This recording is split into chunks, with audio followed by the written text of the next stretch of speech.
And we're on the beach at Ballycastle, and it's virtually empty. There are surfers on it on occasions. This is looking back along the shoreline of the headland. And we're looking out to Rathlin, and Rathlin is extremely clear this morning. Rathlin is 6 miles away. You wouldn't think that.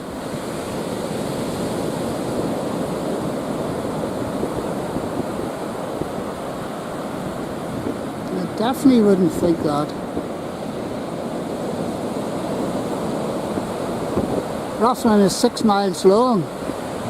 It's shaped like an L.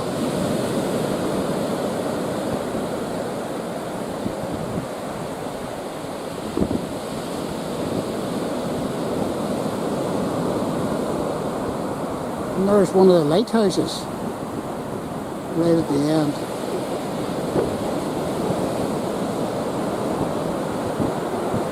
I'm just coming to it. Where are you? Ah, there it is there. It must be in full zoom. At least it looks like a lighthouse. Just a marker.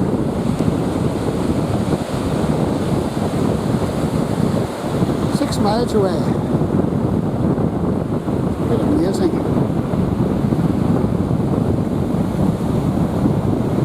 And I think that's Mull of Kintyre, out past Fairhead.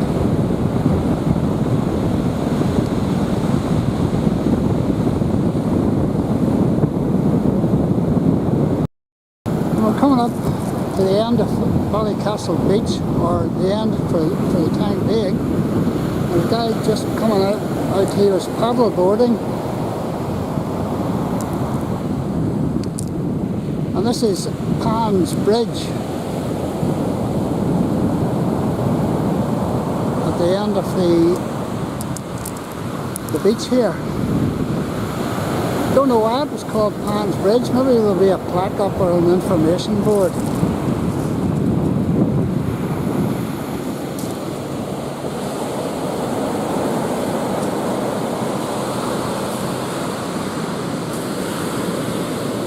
And there's the sharp headlands.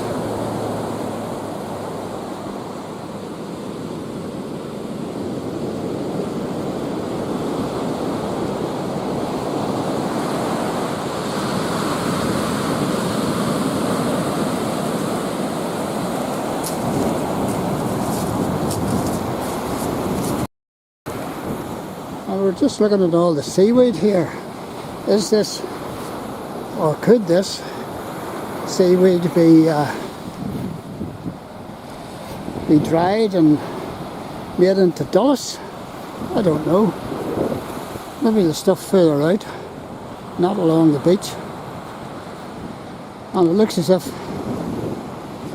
the bridge is not in a good, in a healthy state, although there are people on it.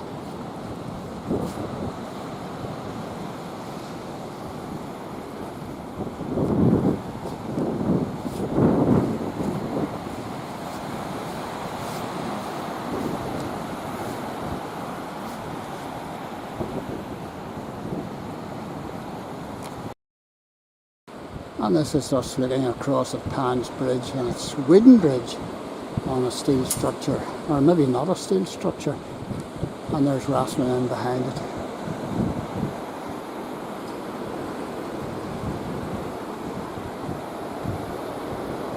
But it's all closed off. And obviously the wind and the rain and all the rest of it has... I wonder why it was originally built. That gentleman we were talking to with the young lad, he said it was here in his father's time, so you're talking, you know, 1940s, 1950s, that this bridge was constructed. If anybody knows anything about the bridge, let us know. And this is just on around the corner from Pan's Bridge.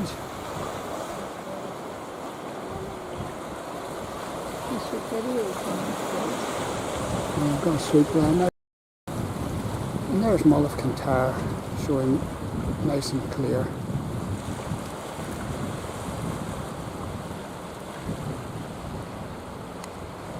My goodness. 25 miles away, I think.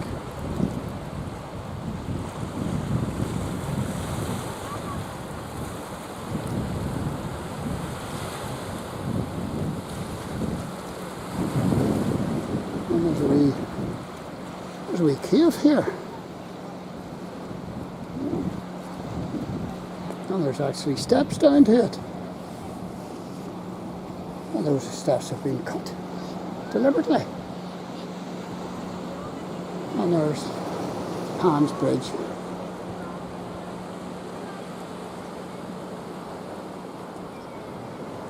Looking back, of course, to Ballycastle.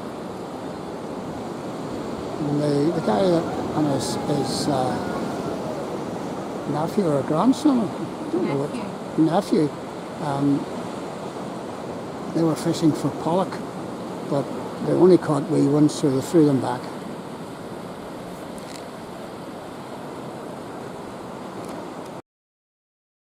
And this is us at the entrance of the cave, obviously, and you have to keep your head well down. Oh, I've just bumped my head.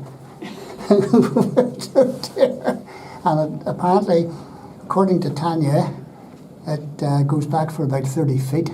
Now, this is obviously man-made, cut out. And maybe to store boats or something like that. That would sort of make sense. That's amazing structure.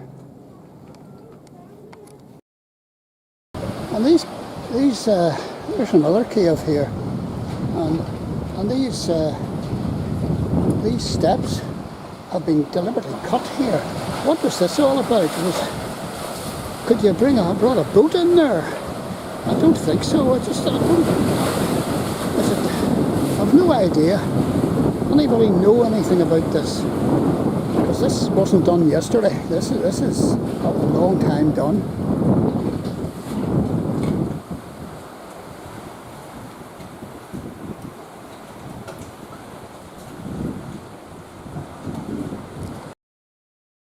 And here we are coming back, and we're talking to two ladies there who know a wee bit about this area, and they told us that the cave that we went down into, that has got all the water at the bottom of the steps and it's churning about, is called the Witch's Churn. And it actually has a local folklore name, Witch's Churn. Didn't know that. We only discovered it by accident. And we just wonder what its original purpose was. But maybe we'll find that out later. And there's a few bodyboarders in, and I reckon it's pretty cold.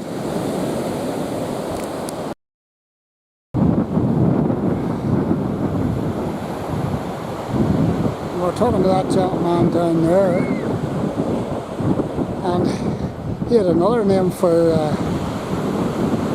the cave with steps down to it, just round the corner here. He, instead of calling it the Witch's Churn, he called it the Devil's Churn. So different people, different names. And here's the youngsters. And here's the view. And if we got sunshine, good sunshine, this beach would be packed. But everybody goes to Mallorca or other places like that. Which is a shame.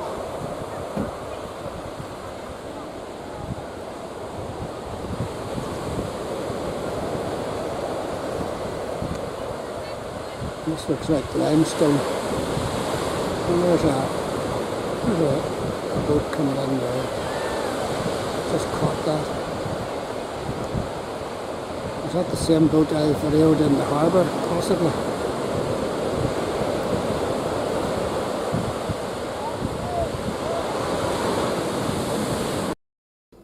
And there's a picture of the Pan's Bridge. And apparently this bridge was associated with salt extraction, and it was built possibly in the late 1800s, because that's what they did here under your man Boyd. Salt extraction, and there was coal mines on round this coast, on round the corner there. There was collieries. Isn't that remarkable? And that's where the devil's wash basin, or whatever it's called, is down in the rocks, cut out. That's a super photograph. Some wonderful photographs here. There's Dunluce Castle from above, from a drone. Brilliant. And this is information about Hugh Boyd's 18th century harbour, the way it used to be. And there's where the tennis courts are today.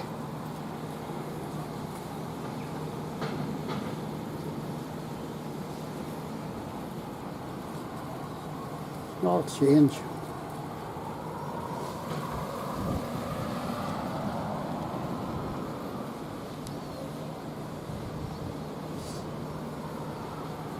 These wee notice boards around Ballycastle are really helpful. And there's where the railway ran as well. All those years ago. 1721. Ballycastle Colliery Salt Works under Fairhead. Salt and coal were shipped from the small harbours along the shore. And that's why the Salt Pans Bridge is called the Salt Pans Bridge, because they laid the, and that's the way out here, they laid the salty water out in salt pans, and the water evaporated, and they had salt pans. And that's why you've got Pans Bridge way out here.